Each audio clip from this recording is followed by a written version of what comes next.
typing things on your time. And as a prize, well, this is a little bit out of focus because it is. It was better in focus yesterday, wasn't it? Or maybe there's more light today. Can people read this? Yeah. So there's a theorem of Falting's which says that a curve of genus bigger than 1 has finitely many rational points. So in particular, one simple application, there are only finitely many triples, A, B, and C, where A plus B equals C, where A, B, and C are relatively prime integers, and A, B, and C are these, let's say, 7th powers, right? That guarantees that the genus is bigger than. This is of course, Fermat says much more, right? But this is a kind of a beginning point for discussing Fermat that people have used, and it's a major theorem of Falting's. So instead of talking about powers, we can talk about very powerful numbers. So suppose that you write A, so we define a number to be strictly powerful if any prime appearing in its decomposition appears at least in that power. Okay? So the conjecture of Campana I stated last time restricts to this particular innocuous-looking statement. So I told you last time that there's no known way to deduce it from Falting's, and there's a very good evidence for that. Let's come back to that in a minute. The conjecture of Campana implies the following conjecture, that there are only finitely many triples of integers. This, you know, as all conjectures, it's at least fuzzy, but it's a little bit fuzzy, but let's try to make it less fuzzy. Okay. So that triples of powerful relatively prime integers. And moreover, you know, just as here, this number Gothic F, who said it's 7? It's Gothic F. It only needs to be at least 4, right? But of course, when you know it for 4, you know it for 7, because this is, when something is 4 powerful, then it's 7. Then when something is 7 powerful, then it's 4th powerful. So this actually implies asymptotic Fermat.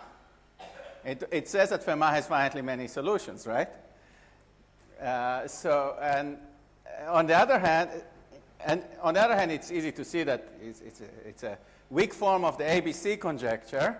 So it lies between Fermat and ABC, and who knows where it is really. So this is good evidence that I think the battery is going.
Okay.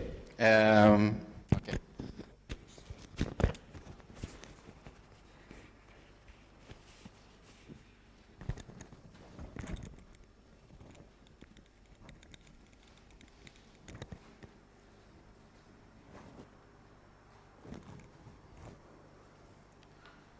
Fine. Okay, so this is my little prize for those of you who took the trouble of coming here. Let me remind you where we were last time. Oh, incidentally, Campana says this for any number field. Just as ABC for any number field implies Fermat for any number field, Campana says this for any number field. So in that sense, it says more than asymptotic Fermat, even for. So even the tricks of Frey type will not be enough for the power numbers. Hopefully I will kind of review for you later on how ABC implies this conjecture of Campana. Let me just remind for you the definition of the Campana constellation base, the Campana B divisor associated to a morphism of varieties. So remember that the B divisor is a way to assign a multiplicity to any divisorial valuation on a variety. And the Campana B divisor associated to a morphism was defined by taking your variety, fibering it. So you have X over Y, you localized Y, and then you took this X V prime, a resolution of the strict transform of X,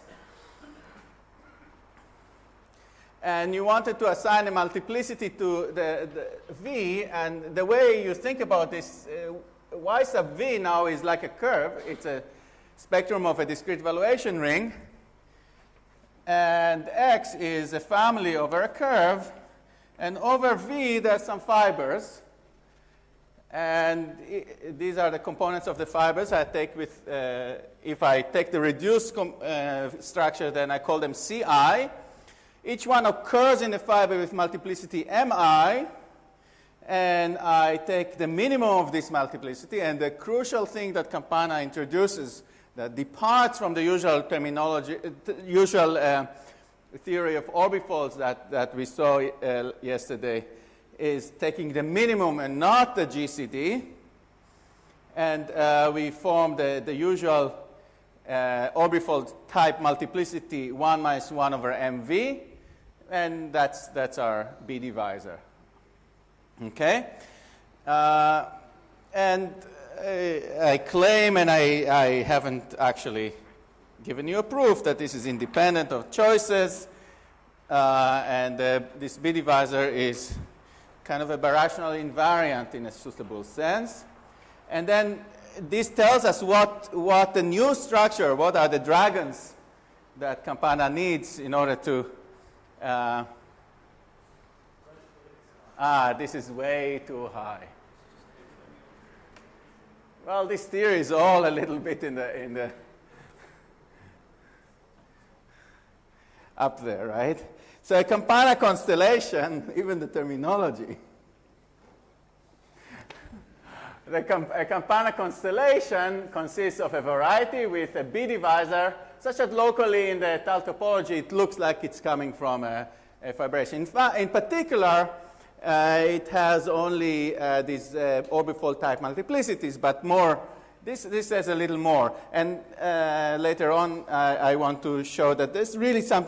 So this is almost incomputable because it requires looking at all blowups of Y. But I'm going to tell you later on that it's something very firm and rigid, which I call firmament, on which these constellations of valuations hang. So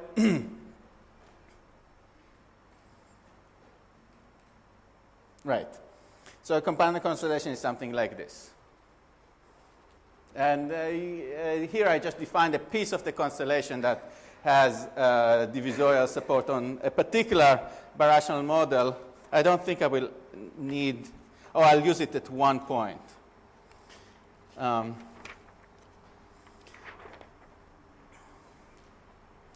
I was asked to define, well, this is a crucial thing. to define a morphism of constellations, and I do it only for dominant morphisms. I don't define morphisms of constellations otherwise. And that's going to be crucial. I will need to refine the theory in order to be able to talk about integral points, because an integral point is a morphism from spec Z to something which is not dominant. It's not onto in any weak sense. So I will need to replace it. This is something that is cooked up to work well for questions of birational geometry. It's not yet suitable for arithmetic.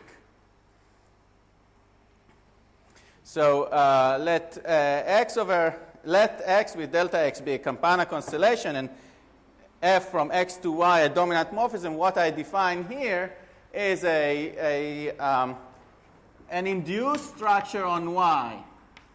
So here I have delta x, and I want to define, just like I did in the situation of curves, something just like I did when I didn't have delta x. I want to define a structure on y in such a way that the Campana constellation base in that the delta f that I defined in the previous slide will be sort of the maximal one to which something maps. So later on, so if I have y with any delta y, then this always will factor through delta sub f delta x. So I'm going to define here something which I call delta sub x. The notation is with a slash to the kind of that's Campana's notation. So I'm going to, this is f. So there's a structure that is associated to a morphism once I already have something above, and once I do that, I can define when a map of two varieties is a map of constellations. So I check it on each valuation, of course. So a Campana constellation, and okay, so and then the constellation base associated to this is still in a situation where I don't have something here. I want to define one.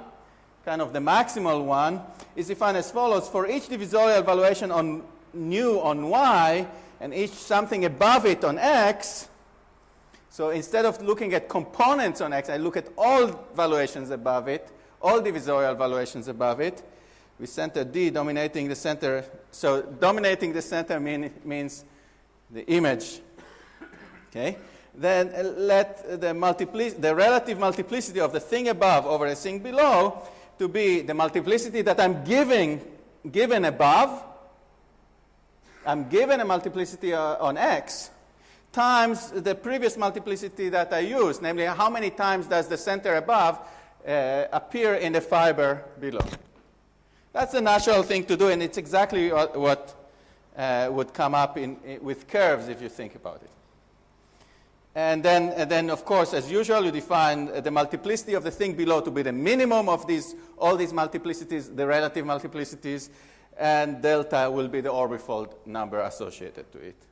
So that's going to be the Campana constellation base of a given morphism when a structure, a Campana constellation structure, is given above. And then we can say that any morphism of variety is, if they are endowed already with constellation structure, is a morphism of constellations if so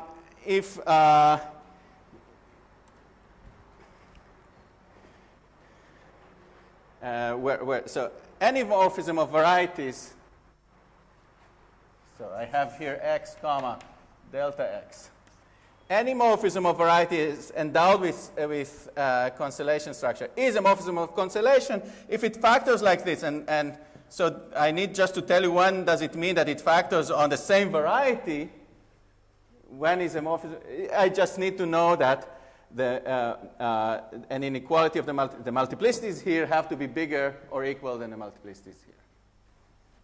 That's what it says here. Delta y less than or equal to delta f delta x, which exactly means if you unwind it, for any valuation mu over evaluation nu, the given valuation m sub nu is not more than the relative valuation defined by the formula here. So I agree this is complicated, but this is kind of the natural thing to do.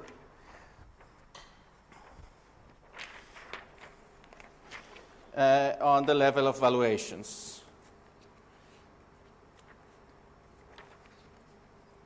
And once you have the notion of Campana constellations, so now we have at least a category with dominant morphisms, only with dominant morphisms. One thing we can do now is define differentials and Kodaira dimension. And this really, what I'm defining here is really what's known as Bogomolov sheaves, but I'm suppressing that because I could go through another hour. And okay, so a rational M-canonical differential omega on Y is said to be regular on the structure. So I'm allowing poles on Y, and I'm saying that it is regular with respect to the structure if the poles are bounded in terms of the structure. So, so it's M-canonical, so it's a rational section of M times Kx. And here I'm saying that the poles along evaluation nu are not more than M times the delta nu that is given. In other words, okay, so this you cannot read. So what I want is exactly something that for any y prime, it's a section of m ky prime plus delta y prime. So this is the one place where I use the part of the constellation with divisorial support on y prime. So for any y prime, it has to be a regular, I mean, at most poles given by this delta y prime. Again, this is kind of an infinite type construction. You have to check, it seems, all modifications. I'm, in some sense, not using all the structure of the fact that this comes from a morphism, at least locally in a tile topology. And once I use that, then it becomes more rigid, and I can say there's a finite way to calculate it. And once I have that, once I have the notion of differentials, I can define Kodaira dimension. The Kodaira dimension is the rate of growth of the space of sections, or, if you wish, for a large enough M, this is the dimension of the image by this, the space of these sections. This is a birational invariant of the structure in a suitable sense. I just put it there because it's a good. And there's a theorem of Campana which says, I mean, it relies on unwinding things in terms of Bogomolov sheaves, that there is a birational model y prime such that this Kodaira dimension is given by the Kodaira dimension of what you can calculate directly on this particular model y prime. But I cannot tell you ahead of time which model it is. If you give me a model, I cannot tell you if it's the right one. So it's still kind of an infinite type of construction. Yes? So you say that it's an infinite type construction for surfaces, say. Do you know that the ring of your pluricanonical differentials is finitely generated? Well, you don't even know. I mean, for fourfold, you know the minimal model program. Oh, I don't know if this. Surfaces. No, I don't know. Even for surfaces. I don't know. But maybe that's because I haven't had time to think about it, but I don't know. This is something from the last 2 months.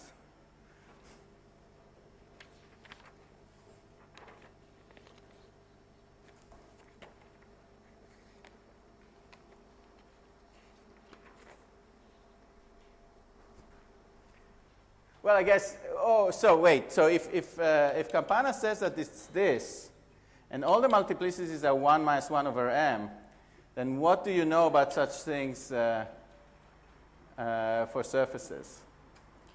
I guess the log minimal model program is known for surfaces, and therefore I would gather you would know all you need to know about things like this. In particular, probably that it's finitely generated.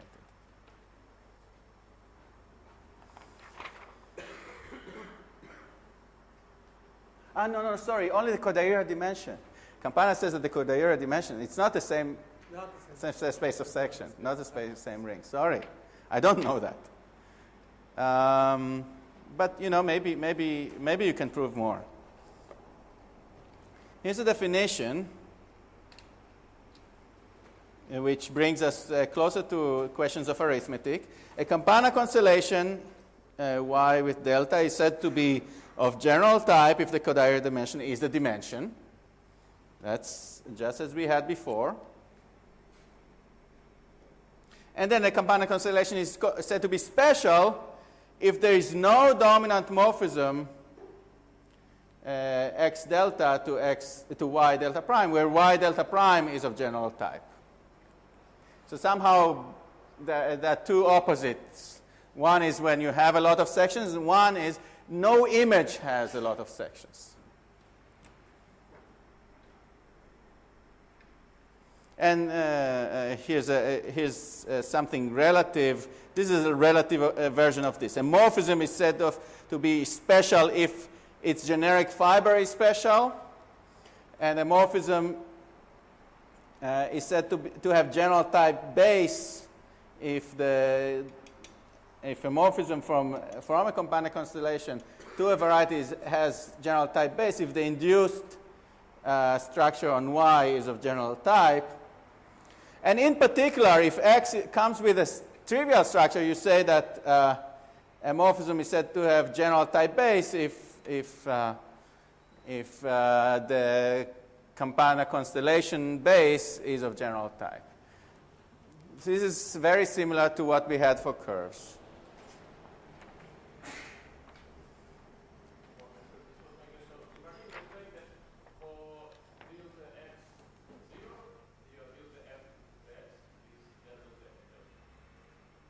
What's that? Delta? This is the case. Trivial means delta f equals 0. Yes. Delta x equals 0, you have delta f delta x equals delta f. Yes. But in the definition of delta f, you get some multiplication by multiplicities from delta x. But if you translate 0, 1 minus 1 over m equals 0 means 1 over m equals 1. So all the m's are 1. Right? So constellation being 0 means all the multiplicities of all the components of the fibers are 1. Yeah. Which means there are no unwanted multiplicities, so to speak. So having is 1. I should have said that.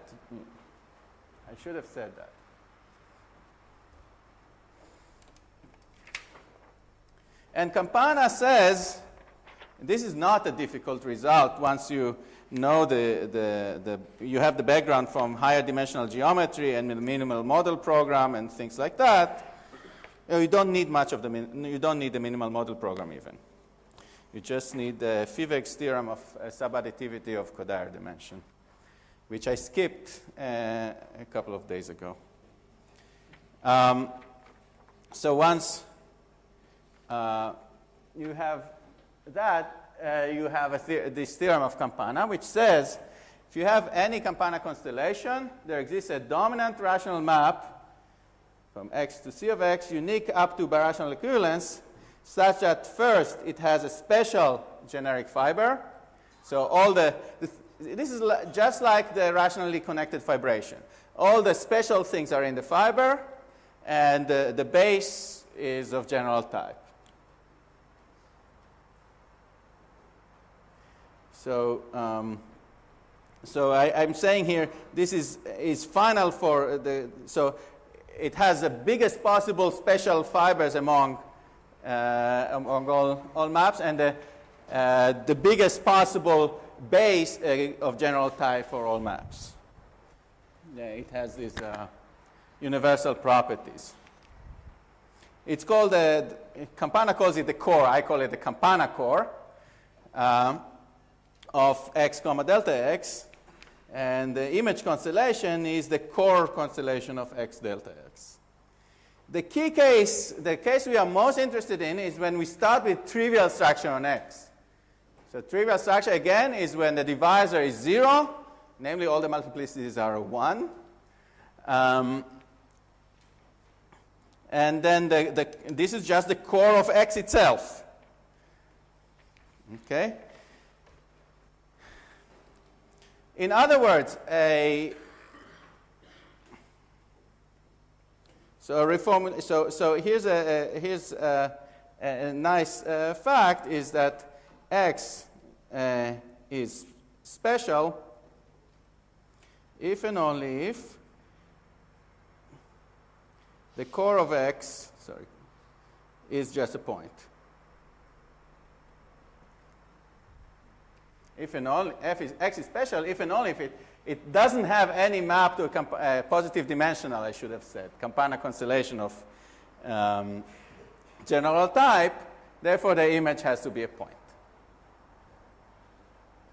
Now here's a conjecture of Campana, which maybe I'll write it here, which ties with this conjecture. Let x be over number field, then x is special if and only if the rational points on x are potentially dense. In other words, there exists some extension, finite extension. So there exists some extension such that. So according to Campana, this is exactly the way to give a dichotomy between varieties which have a lot of points and varieties which do not. This is a conjecture, and there are two sides of it.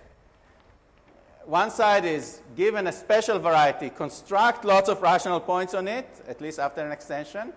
Another side, given a non-special variety, show that its rational points are not dense. Either one of them are not known. Very few examples, but I think it's very, very inspiring. It tells you, here are things I want to attack, right?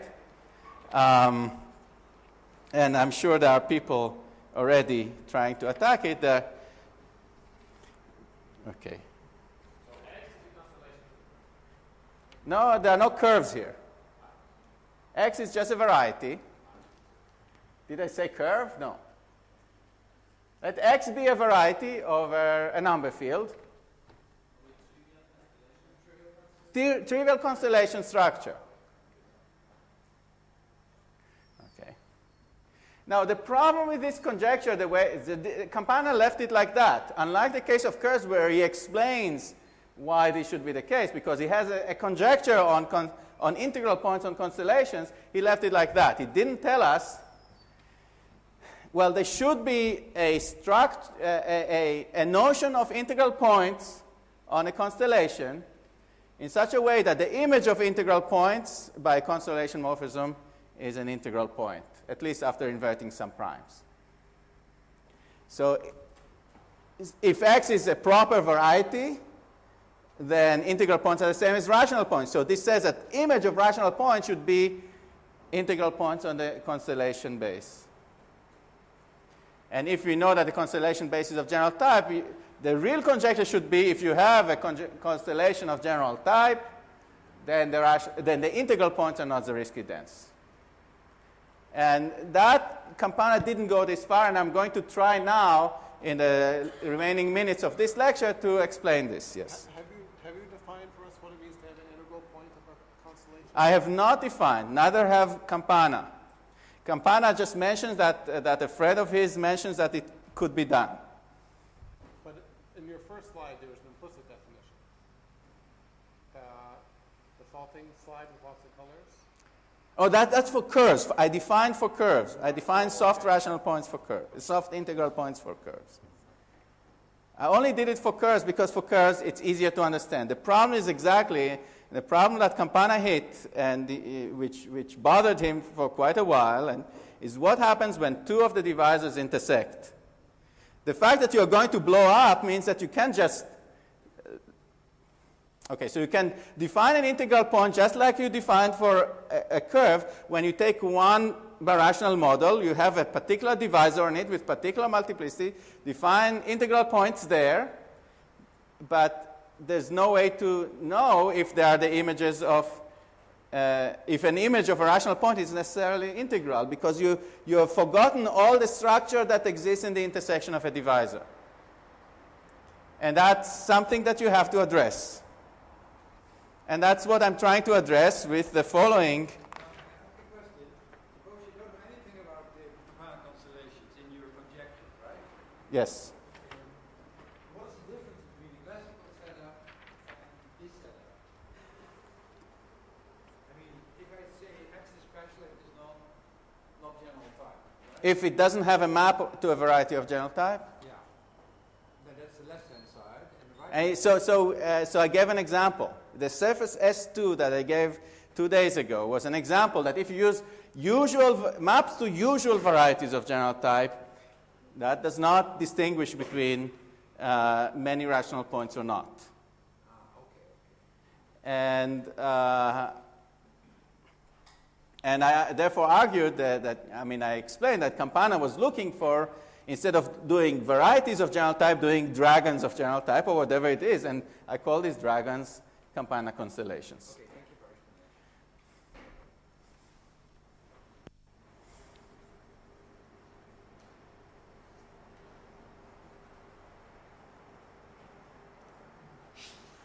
explaining. Firmament supporting constellations. So if you read the ancients, the heavens are not, the constellation is what you see, but there's really something firm that holds, there's really a sphere that is rigid, that holds everything. So since this is kind of a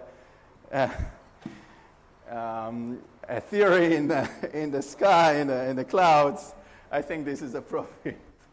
So firmament supporting constellations and integral points. So this will allow me to define integral points. I need a combinatorial way to handle these things in a non-infinite way, so I can actually compute things.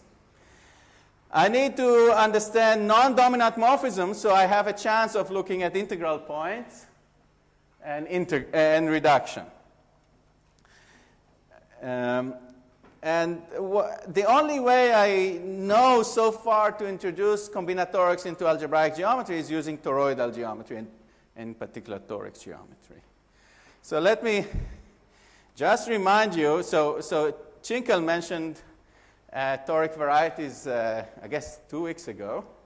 And I don't know how fair it is to rely on something that you were told 2 weeks ago, but I only have an hour and a half for this lecture, right?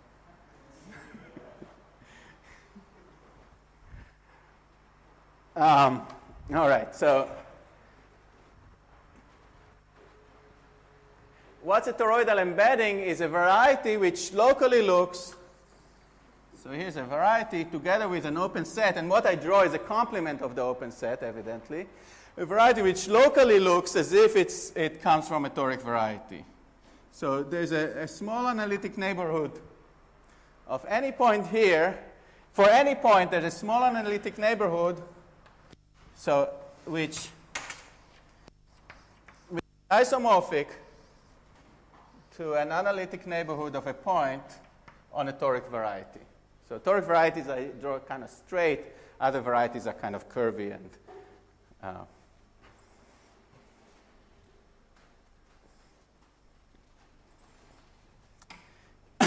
all right, so that's a toroidal embedding. It's a variety with a dense open set such that locally near every point there's an isomorphism with, and let's say locally analytically there's an isomorphism with a picture of a toric variety. And I also need to define toroidal morphisms. So if I have x going to y, well, here's y, and here's x. It's hard to draw such a thing. So I need to be able, for each point on x, to find a neighborhood and a chart on it, which is a neighborhood of a point on a toric variety, and also a chart of a neighborhood of the image point. So, chart of the neighborhood of the image point, such that if I complete the map on an analytic neighborhood, then this becomes a toric map. Namely, it comes from monomial morphism. So remember, a toric variety is a variety together with a dense action of a torus. A dense algebraic action of a torus. And so a toric map is just a torus equivariant map between two toric varieties. Okay? Now, toric varieties are combinatorial objects, and therefore I have a sort of combinatorial description of a toroidal morphism. And let me flesh this out a little bit. Yeah. I have not yet done that. I'm not defining integral points on constellations of higher dimension. I'll define integral points when I have a firmament supporting the constellation. And that's because I couldn't actually find maybe there is, but I couldn't find a good notion that will do what I need to do to explain this conjecture of Campana. So to a toroidal embedding, we can attach an integral polyhedral cone complex. So for a toric variety, I have a fan, as Chinkel has shown you. But for a toroidal embedding, so let me draw a toroidal embedding and just indicate roughly how this is done. So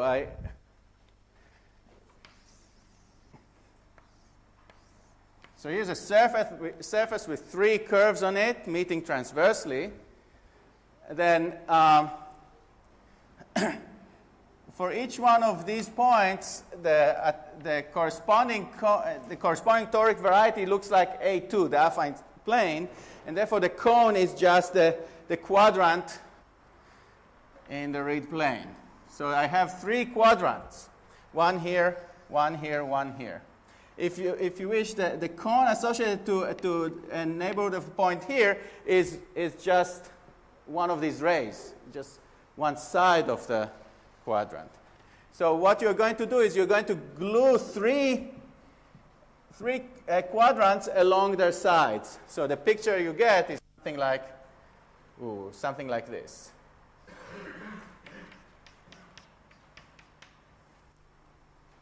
Now, I insist that this is not inside the plane necessarily. This is just a picture of an abstract way to glue three quadrants. If you had instead a picture that looks like this, you'd have to glue two quadrants along their sides. So the picture would be something more like this. Here's one quadrant, and the other one will be just behind it. And this is like those paper hats that the kids make. So you have, yeah. These cones are infinite, and each cone has inside it a lattice. So the cones I'll denote by the letter sigma or tau, and the lattices I'll denote by n sub sigma.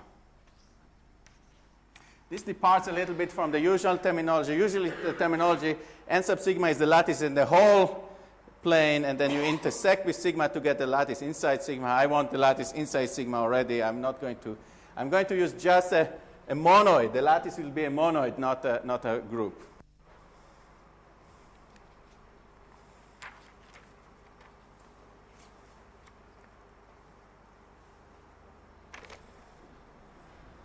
So this is what's written in that transparency, the complex can be pieced together using the toric picture. This is what I just said. I don't know if you, I mean, there's too much on that slide, so I will not go through it.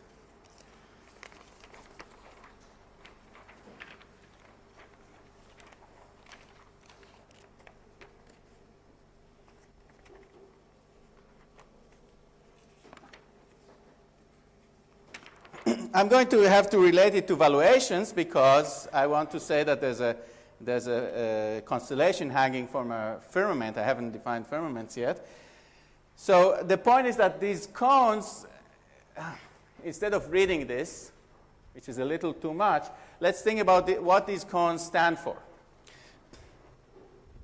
The points of the cone correspond in the toric picture to one-parameter subgroups of the torus. And if you think about it hard enough, you can think about them also as valuations of the toric variety. Because as a one-parameter subgroup, I mean, as the one-parameter subgroup goes, you can evaluate, these are one-parameter subgroup with a limit point in the toric variety. And you can evaluate, so that's a map of a discrete valuation ring into the toric variety. And you can evaluate the monomials on the one-parameter subgroup. And this lattice n sigma is exactly the dual of those monomials on the toric variety. So you can do the same thing for almost any discrete valuation. You have to be careful that a discrete valuation is not supported on a boundary. You can do something with a boundary too, which I will not discuss. So let's suppose that you have a discrete valuation whose generic point is in the open set of the toroidal embedding. So I have a map. So here's a map from a discrete valuation ring into our toroidal embedding. Such that the generic point is not in one of the divisors. I'll transport it by the local picture to the toric variety, and then I evaluate the monomial on the discrete valuation ring and record the evaluations. That gives me a point in the dual space to the monomials, which is just this lattice. So for each discrete valuation ring that has its generic point in the open set, I get a point in the lattice, which this is the point which I call n sub, what did I call it? It's there, sorry, it's over there, n sub v. For each discrete valuation, I have n sub, oh, it's n sub nu, I guess.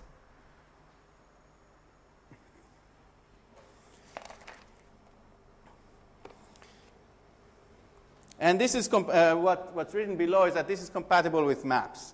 If you compose it, then the image of n sub nu is the n associated to the image of the map of discrete valuations.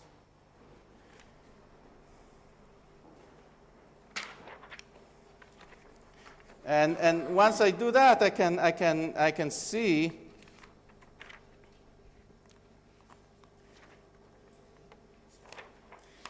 Before I do anything else, let me just say why I'm allowed to talk about toroidal embeddings at all. And I don't know if you can read this. Can you read this? So I think this is the best theorem I ever proven. And only 3 people so far have used it. Or is it just, yeah, 3 people. One of them is Karu. So it's a chance for me to give it some. And the theorem says that if you have any morphisms of varieties in characteristic 0, everything here is in characteristic 0. In a previous slide, I've hidden the fact that everything is now in characteristic 0. You have a morphism of dominant morphism of varieties, then you can modify it so that it becomes a toroidal morphism. So any morphism becomes toroidal after blowing up suitably. And once it's toroidal, there's a combinatorial structure attached to it. The proof uses de Jong's theory of alterations. It's the fundamental, beautiful construction is de Jong's alterations. So there exists a modification x of x prime of x and y prime of y, such that x prime and y prime have toroidal structure, and the morphism becomes toroidal. Toroidal morphisms are very, very rare. They locally look like monomial morphisms, after all. So it's very good to have such a thing as a start for investigation of morphisms in general. Okay? So I made my publicity for this theorem. And now I can define for you a toroidal firmament. And I'll only define toroidal firmaments because I don't want to go through. If you look at the notes, there's a whole discussion of equivalence, and therefore, and then being able to define something on a morphism which is not toroidal, but just to be able to finish within a reasonable amount of time, I'll restrict to the toroidal case. A toroidal firmament on a toroidal embedding, given a complex with a given complex sigma, is a finite collection of submonoids, of the lattice and subsigma for each cone sigma. So each gamma I sigma is a finitely generated submonoid, not necessarily saturated. I'll give you some pictures in a moment. Each of them generates the corresponding cone, and the collection is closed under restriction to faces. So, the last condition is that you don't throw anything twice, which you can require or not require as you wish. It's just a little technicality for. So here's an example of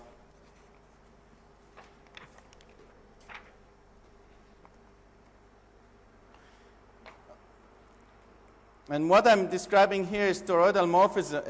Here are some lattices, some cones, and some submonoids inside them. So here's just the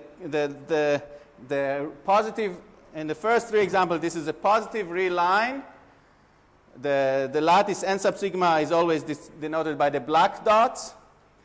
And the red dots is the submonoid that I choose. So here's just the even number. Here's the even numbers. Here's the numbers beginning from 2 on.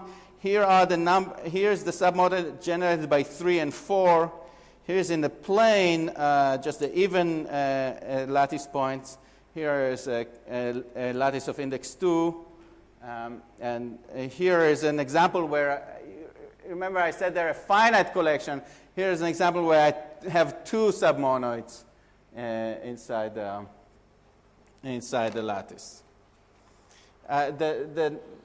The things here will come in a minute. A morphism from a toroidal, so just a morphism of firmaments. A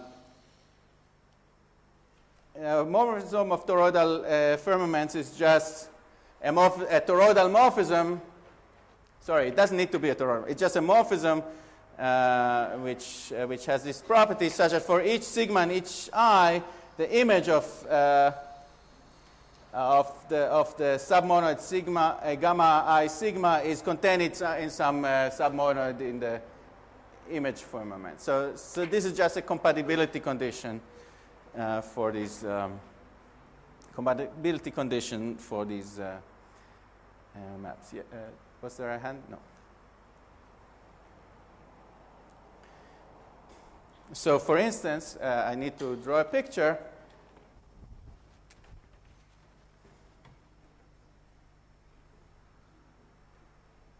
Say I take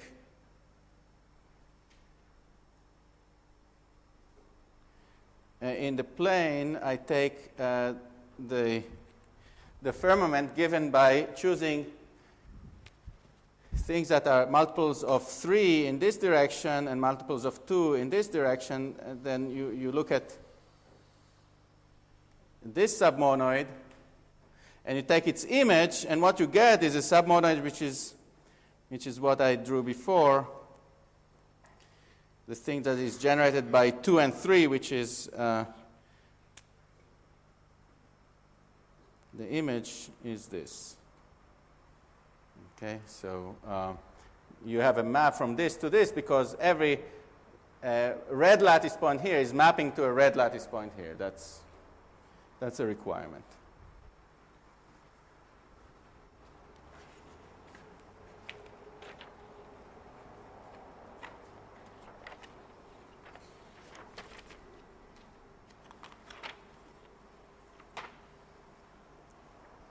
Now I'm going to do something nasty. I'll remove this for just one moment.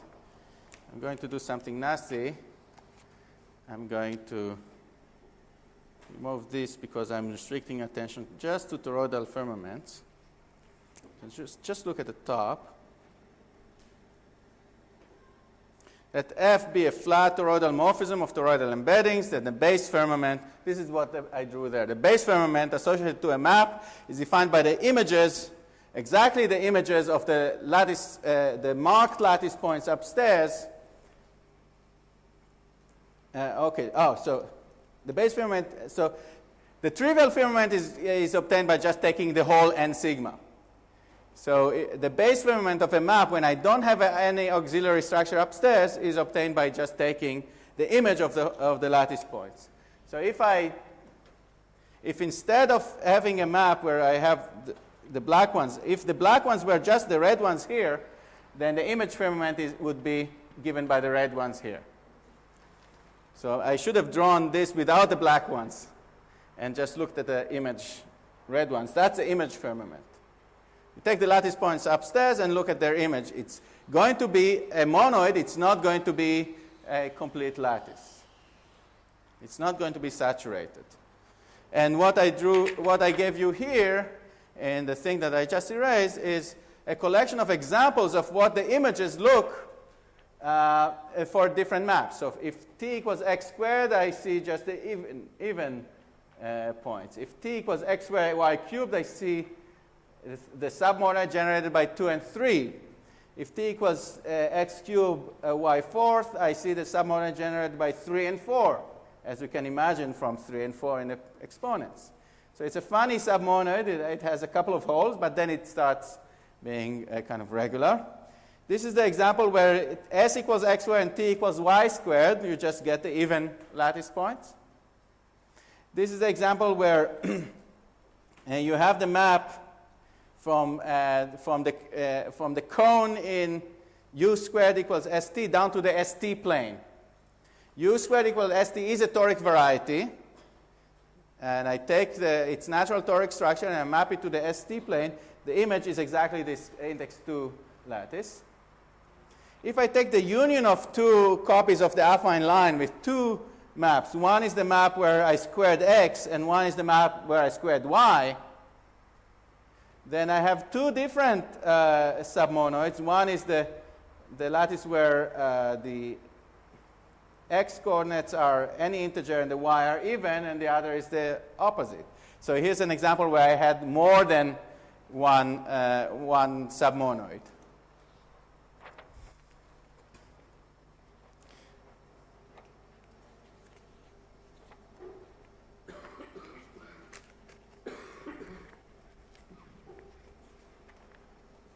So this is something where,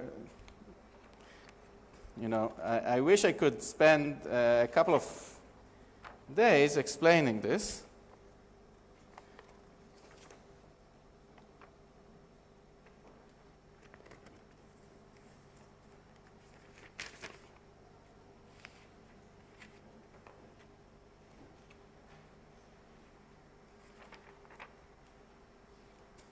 So I need to take...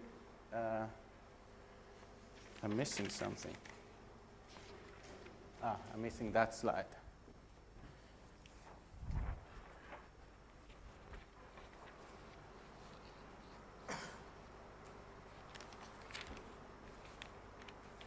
And my slides are in the wrong order, but what can I do?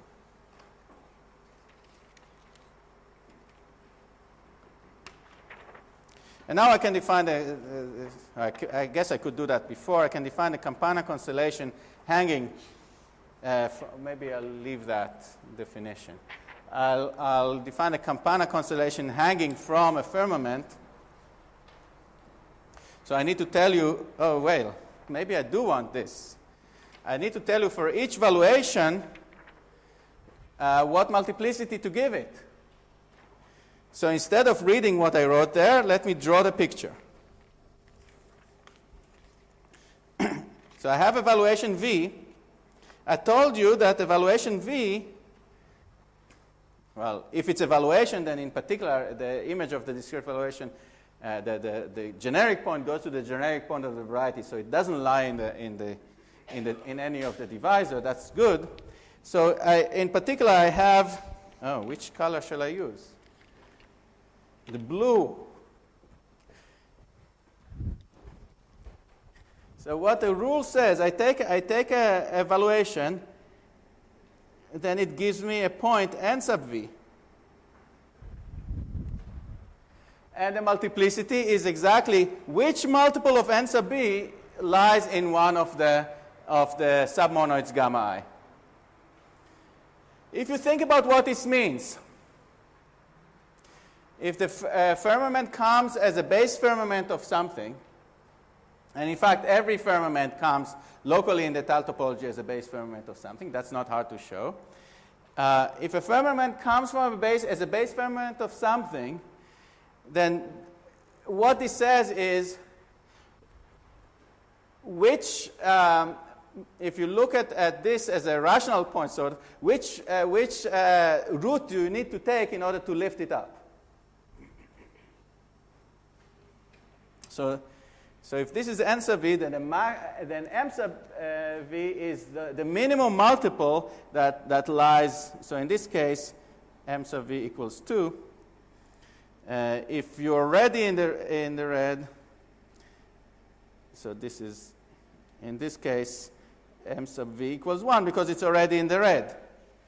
And you can think about other cases, what happens. I gave some exercises, but once you draw this picture, it really is computable. And there's this proposition which says that this is independent of the, oh, I haven't defined the equivalence of firmament, so, okay. So the definition is there. Which multiple is in there?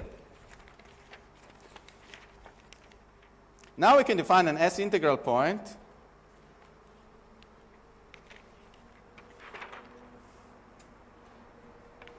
If you have a rational point on a variety Y with a firmament structure, a toroidal variety, a toroidal embedding together with a firmament structure, then you can and you have a point which does not, for the time being, I define only for a point that is not in a divisor. It can be done in general, but let's define for a point not in the divisor of the toroidal structure. Then what I do, here's Y with its and here is the point.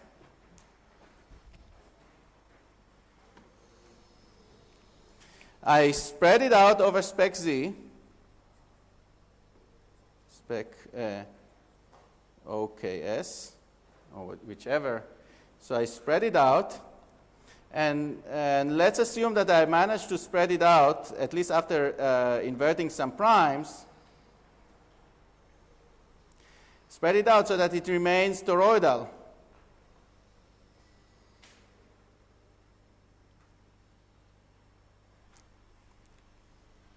Then I can think of the closure of this point. I can think of the closure of this point as a morphism from spec Z to the variety upstairs. And I can put spec OKS, and I can put the trivial constellation structure downstairs, which means that, well, I need to do something. I need to give it, so I haven't defined toroidal structures in this case, in the mixed characteristic case, but at least you can imagine what you would do with divisors on spec OKS. And the condition is that, that this is a map of firmaments.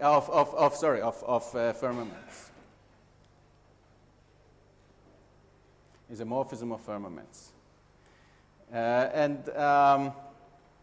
And so explicitly, at each prime, where y reduces to a stratum with cone sigma, you consider the associated point. So you localize spec OKS at the prime, so associated to OKP.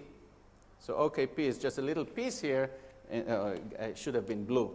There's a little blue piece in this. It's just this. And then y is firmly S integral if for every p we have that the n sub yp is in this associated point is in monoid of in one of the monoids of the firmament. So it's a very technical thing, but it's completely computable.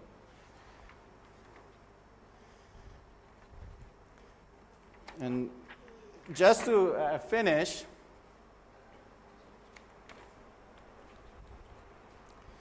let F be a proper dominant morphism of varieties of a K, then, okay, so there exist toroidal birational models, so we can talk about firmaments on them, and an integral model of y prime of the thing downstairs, such that this should be such that this is what I worked for. I want the image of a rational point to be an integral point for the firmament, such that the image of a rational point on x prime is a firm S integral point on y prime with respect to the firmament associated to the map. Okay? You have to invert some primes in order for this to make sense, for the toroidal circuit to make sense, but that can be done. Now, I don't know if I am allowed to call it Campana's conjecture, but I will. Then Y with delta is a smooth projective Campana constellation supported by a firmament gamma. I told you what's the constellation associated to a firmament is. Then integral points are potentially dense if and only if the constellation is special. And now this explains the previous conjecture of Campana. The image of a rational point is an integral point. I conjecture that the integral point on a Campana constellation of general type, on any firmament supporting the Campana constellation of general type, are not Zariski dense. And